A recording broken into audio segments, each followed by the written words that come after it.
Portat misterioze të malit të Tomorit. Ndiqeni këtë material sepse kisha menduar që ta bëja këtë video kur të arrinim një shifër të konsiderueshme, sepse e konsideroj si një nga argumentet më të rëndësishme të emisioneve që kemi bërë deri tani. 12 portat misterioze të malit të Tomorit. Është fantastike kjo që do t'ju tregoj, janë të gjitha dëshmi që kemi marrë gjatë momenteve që kryenim emisionin Enigma. Mirëpo disa prej tyre nuk shkuan, nuk i bëm pra në emision, sepse janë tregime që nuk kanë një bazë informacioni me dëshmitar. Dëshmitarët nuk kërkuan, me fjalë nuk donin që të, edhe pse kërkuam, nuk donin që të dilnin, të shfaqeshin dhe nuk e bëm emisionin. Po unë do t'i tregoj se si shkuan ngjarjet atëherë. Atëherë, pikë së parë njerë, kush është rastisht dhe nuk i ka bërë like faqes, do t'i lutesha, në qoftë se nuk e ka bërë ende, t'i bëj like faqes, që të shihemi edhe njerë bashk, dhe ju falemnderit që jemi përrejt bashk. Si thash, kisha menduar që t'ishim më shumë dhe po arrim shifrën 50.000 shok dhe shoqe këtu në këtë faqe, dhe tani duke diskutuar, sepse duke diskutuar më shumë, duke qenë më shumë dhe diskutuar më shumë, arrim më pranë së vërtetës. Dhe unë do t'ju tregoj ato çka zbuluam atëherë dhe do jeni ju pastaj që do vendosni nëse mendoni që janë të vërteta ose jo. Ishte viti 1971. Një zotëri, sepse duhet të dini që në disa zona të Shqipërisë, në ferma, për shembull, ato që quheshin ferma, nuk mundeshe që të mbaje kafsh në shtëpi, kafsh shtëpiake. Po flas kafsh edhe dele lop. Kishte disa që i mbanin, por nuk ishte lejuar. Ndërsa në kooperativa, po.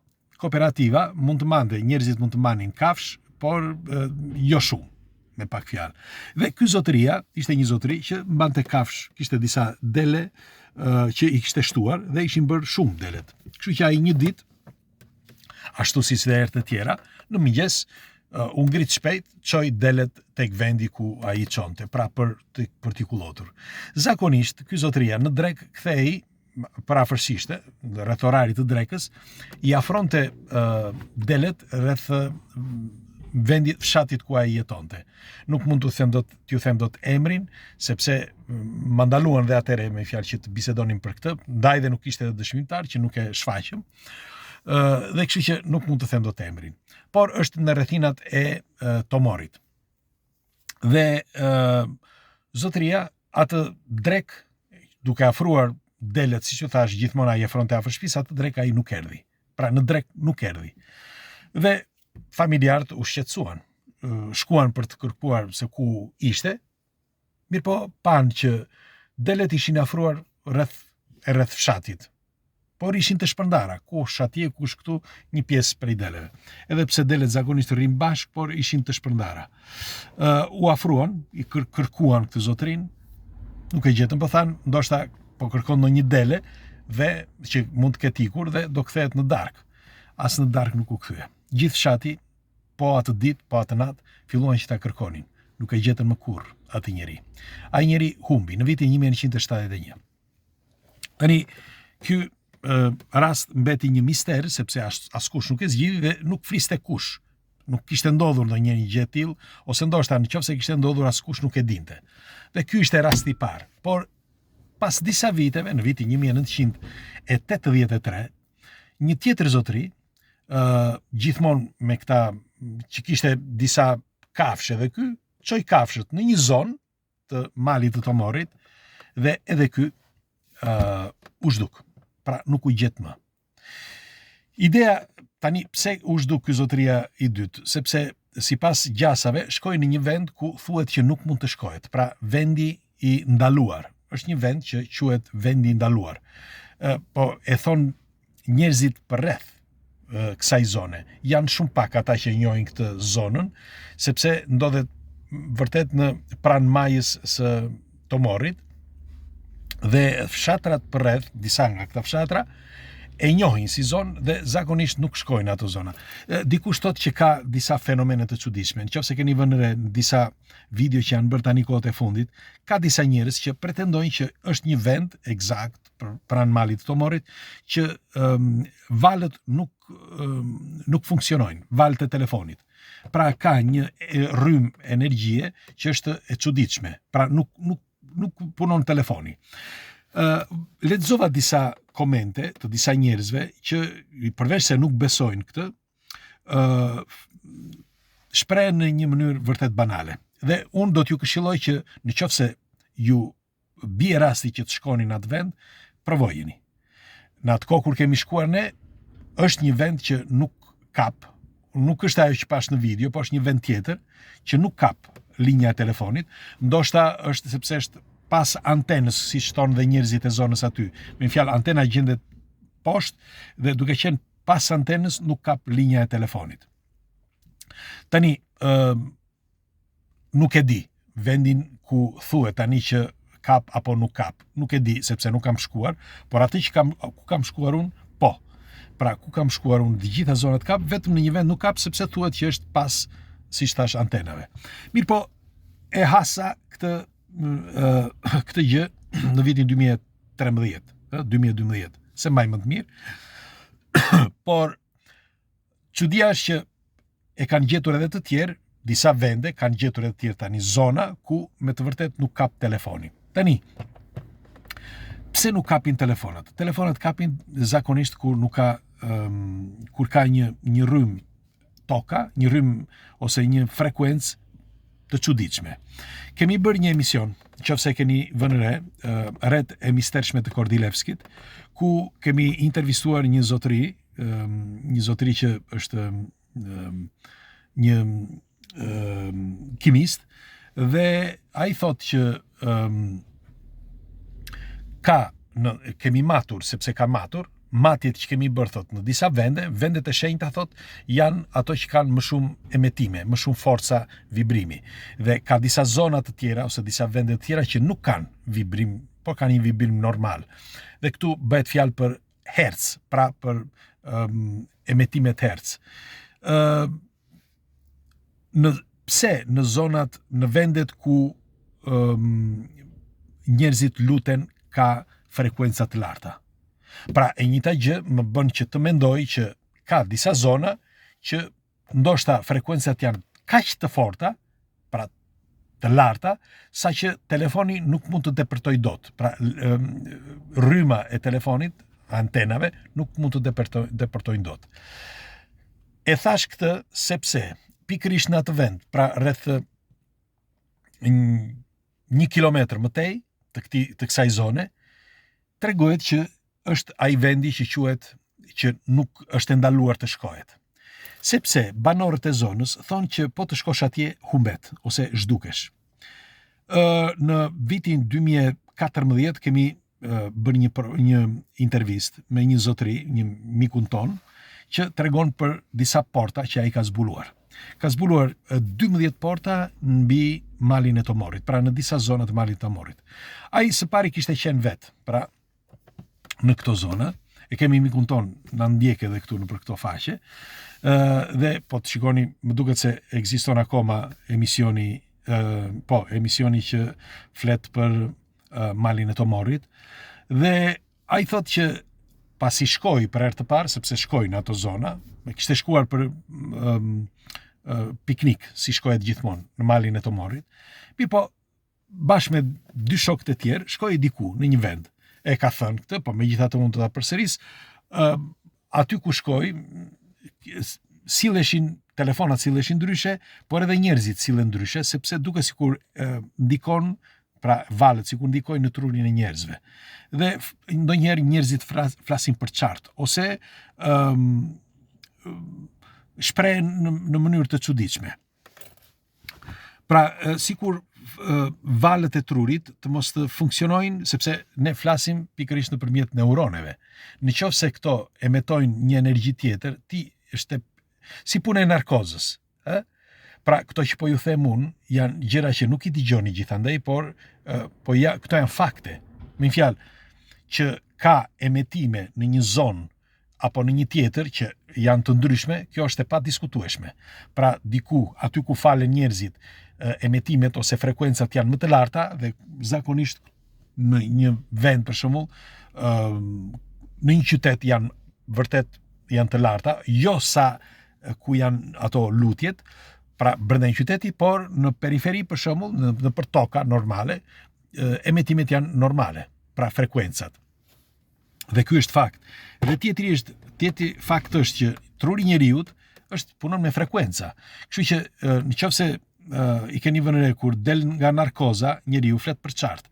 E njëjta gjë sepse ndikon në trurin e njeriut, pra në frekuencat e njeriut. Dhe e njëjta gjë ndodh edhe nëse ka emetime të forta. Po ti vini re në vendet ku ka besimtar dhe luten, edhe ti ndryshon. Pak, por ndryshon. Kur shkon atje, fillimisht është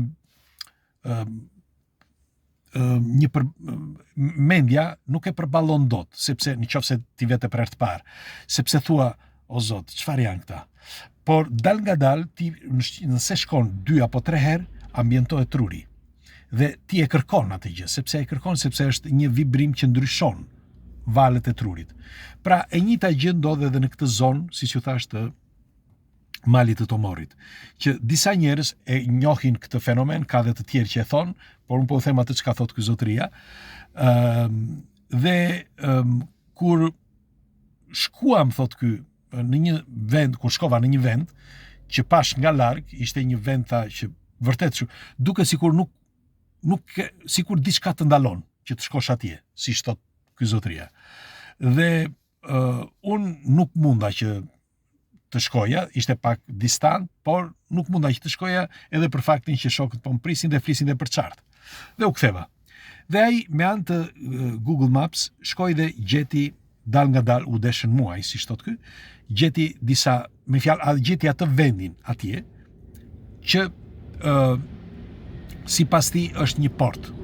Kur u afrua, po të afrohesh me Google Map, ajo është një port që mund të jetë rreth 20 metra, parafërsisht 20-25 metra, dhe është në formë drejtkëndçi, por është për drejt malit. Pra, është rip.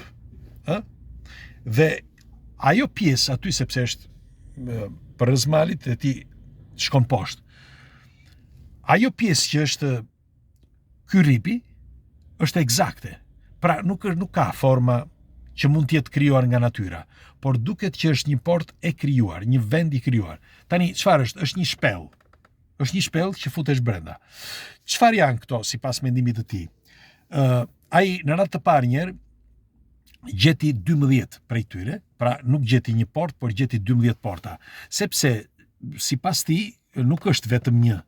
Me fjalë, ai në fillim kur pa këtë portën, mendoi që ka dhe porta të tjera, dhe këto porta, me fjalë, duhet jenë me shumë, nuk mund të jetë vetëm një. Dhe ai, sipas tij, janë 12 porta që gjenden pikërisht aty në rrethinat, jo vetëm në malin e Tomorit, por në rrethinat malin e Krokeraunin, malin e Stevasterit, deri poshtë dhe deri nga ana e zonës së Epirit Greqisë.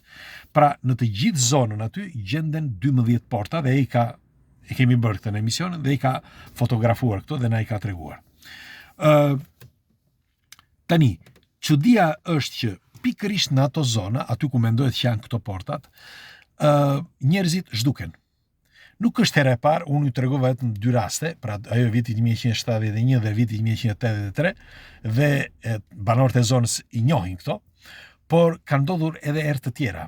Pile kohët e fundit tregohet që duke filluar që nga viti 90 deri në vitin 2000, pra rreth 10 vjet që kur ishin trazirat, mendohet që pikërisht aty kanë humbur qindra njerëz. Tregohet. Disa thonë që kanë ikur jashtë, por nuk u kthyen kurrë nëse do ikni jashtë. Me fjalë, nuk kishte një përgjigje nga këta që të flisnin me familjarët. Pra, disa njerëz u zhdukën pikërisht në ato zona aty. Normal që disa humbën në përmale, sepse donin që të shkonin në Greqi etj. Dakord. Por disa u zhdukën dhe nuk u gjenden më, nuk u gjenden trupat.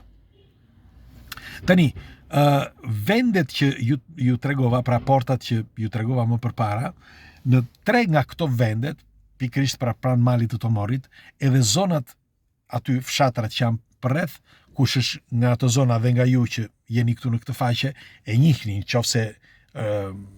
nëse pyesni, do ju thonë, por edhe nëse nuk e pyesni, padyshim duhet ta njihni këtë, që ka vende që njerëzit thonë që po të shkosh atje është problem. Me fjalë, e njohin si problem që mund të zhduken, mund të ndodhë diçka. Bile është vend i keq, ose është vend që më mirë mos të shkosh. Pra, ka disa vende, pikërisht aty pra, jo vetëm në malin e Tomorit, siç u thash, por edhe përreth, duke filluar që nga Akro Keraune deri poshtë, deri sipër, nga ana e Gjirokastrës, sa shumë njerëz, siç u thash, i përmendin ende sot. Tani, në kohët e sotme, një pjesë e madhe e njerëzve janë spostuar nëpër qytete dhe ka më pak njerëz. Dhe shumë informacione dhe kanë humbur. Por megjithatë, nëse kërkoni gjeni. Pra, kush është në ato zona dhe kush jeton atje, nëse pyesni, padyshim do t'ju thonë këto që ju thash unë, sepse nuk është era e parë. Unë e kam dëgjuar me qindra herë këtë gjë, megjithatë ja u tregova. Tani, çfarë mund të jenë këto portat, sepse ky është thelbi i gjithës kësaj. Unë do e them se çfarë mendimi kam, sepse zakonisht ju pyes juve, por në fund do ju pyes juve çfarë mendoni, por unë mendoj që është kështu dhe pse e mendoj këtë. Dikush bëri një gabim sepse duke qenë zonat trojet shqiptare pranë tokave në Greqi lindi një shtet, sepse nuk ishte shtete dikur. Dhe në atë kohë kur lindën shtetet, principatat. Në momentin që lindën principatat, menduan të jepnin një emër, dhe emrin ja dhan Greqi. Nuk e kam me askënd të, por them si e mendoj unë, ju thash. Dhe duke u zgjeruar ky vend, ja dhan emrin edhe tokave shqiptare Greqi. Në fakt, deri në mesjet, thoshin që është Greqia. Sot, ende sot, nëse pyet, ka shumë njerëz, bile në Amerikë, nga zonat e Amerikës, askush nuk e njeh Shqipërinë. Kohët e fundit, do kush, hajde, sepse u fillua që u përfol pak. Por nuk e njihnin. Dhe çfarë bëri kjo? Kjo bëri që të thoshin që ishin tokat e një shteti që lindin tani, pra të Greqisë. Pse po e them këtë? Sepse në zonat aty, thuhet që akoma sot, thuhet nga studiuesit e huaj, por thon ende zonë e Greqisë, sepse ashtu është në qatere, pra përpara mesjetës dhe në mesjet. Dikush gaboj dhe vazhdohet akoma thuhet kështu. Pra thuhet që në zonën e Greqisë e gjeni këtë, po Greqia me fjalë malet Akro Keraune nuk ndodhen në Greqi, por ndodhen në Shqipëri. Mali i Tomorit ndodhet në Shqipëri, nuk ndodhet në Greqi. Por po të futeni, tani dikush e ka edhe ndryshuar, po të futeni, dikush gabon dhe thot ndodhet në Greqi, sepse nuk e din. Tani pse po e them këtë? Sepse pikërisht për këtë gjejmë shkrime që nga kohrat e lashta të këtyre portave që ndodhen në Greqi, por ndodhen në të vërtetë Shqipëri. Dhe çfarë janë këto portat? Portat, sipas mendimit të këtyre studiuesve, janë portat e Zeusit, ose më mirë portat e Zërit, ose më mirë portat e perëndive, ose e zotave. Duhet të dini që në lashtësi besimet ishin pagane dhe të gjithë besonin në atë majën, sepse nëse e mbani mend në të gjitha shkrimet thuhet që zotat jetojnë në mal ose jetojnë atje në si quhet në majën e nuk më vjen tani.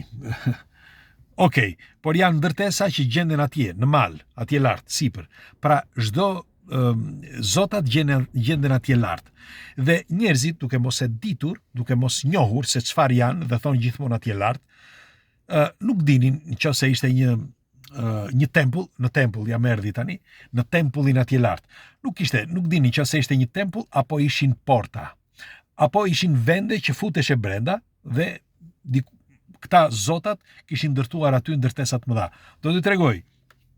Një djalë 14 vjeçar tregohet në vitet 60 parafërsisht, tregohesh një pikërisht aty në zonën e Tomorit, një djalë 14 vjeçar thuhet që ishte futur në një tempull të nëndeshëm dhe disa e ndihmuan sepse bënte shumë ftohtë, ai kishte humbur dhe e gjetën në në dëbor, dhe atë e morën dhe e futën në një tempull, pasi i dhanë për të ngrënë dhe për të pirë, e ngrohën, ishte një vend tepër i ngrohtë dhe ishin burra shumë të lartë, 3 metra të lartë, si thoshte djaloshi, dhe e quan pastaj në fshatin e tij. Dhe e quan më njëherë. Pra jo dal nga dal. Dhe pyetja është tani, kush ishin këto qeni apo këta njerëz që ishin nëndhe, në një tempull të nëndheshëm? Kush ishin? Dhe çfarë bënin aty? Tani, mendimi im është, sepse këtë doja të arrija në konkluzion, mendimi im është që këto portat ekzistojnë akoma. Dhe nëse ekzistojnë akoma, mund të ketë vërtet tempuj të nëndheshëm. Po të kujt janë këta tempuj të nëndheshëm? Nëse nuk afrohesh dot, dhe nëse këto porta ose ky vend ka emetime të forta që nuk punojnë celularët apo ndoshta edhe njerëzit flasin për çart, ka një shpjegim. I vetmi shpjegim është që ata zotat që thuhet që ekzistonin atëherë mund të jenë aty. Dhe shfaqen ose zhduken sipas dëshirave të tyre, sepse kanë një perceptim dhe një zhvillim tjetër, në momente që atyre u nevojitet. Ose ndoshta nuk shfaqen fare. Por sidoqoftë, unë mendoj që ekzistojnë dhe janë aty. Tregohet sipas ufologëve që në këtë planet jetojnë rreth 7 raca të ndryshme që nuk janë njerëzore dhe jetojnë tu prej miliona vitesh përpara se të vinte të lindte njeriu. Dhe kjo e gjeni gjithandej dhe këtë, dhe mendohet që pikërisht në ato zonat, pra në zonat e malit të Akrokeraune ose deri malin e Tomorit dhe deri sipër, tregohet që pikërisht në ato zona lindi besimi që ne njohim sot. Pra nga besim pagan filluan aty, sepse aty lindën besimet dhe përgjithësi, dal nga dal lindën besimet e tjera. Këtë e thoshte edhe Maksim Zotaj, dhe nuk kam asgjë për të shtuar për këtë, por doja që të bëja këtë përmbledhje dhe tani t'ju lë pak me atë shijen, si mund të quhet, të një misteri që është ende i pazgjidhur. Megjithatë do dëshiroj një komentin tuaj, ju çfarë mendimi keni për këtë argument, dhe nëse keni dëgjuar do t'ju lutesha që t'i shkruani këtu në koment këto histori, apo ndoshta edhe histori të tjera që nuk kemi dëgjuar dhe nuk janë përmendur. Kalofshi një ditë bukur.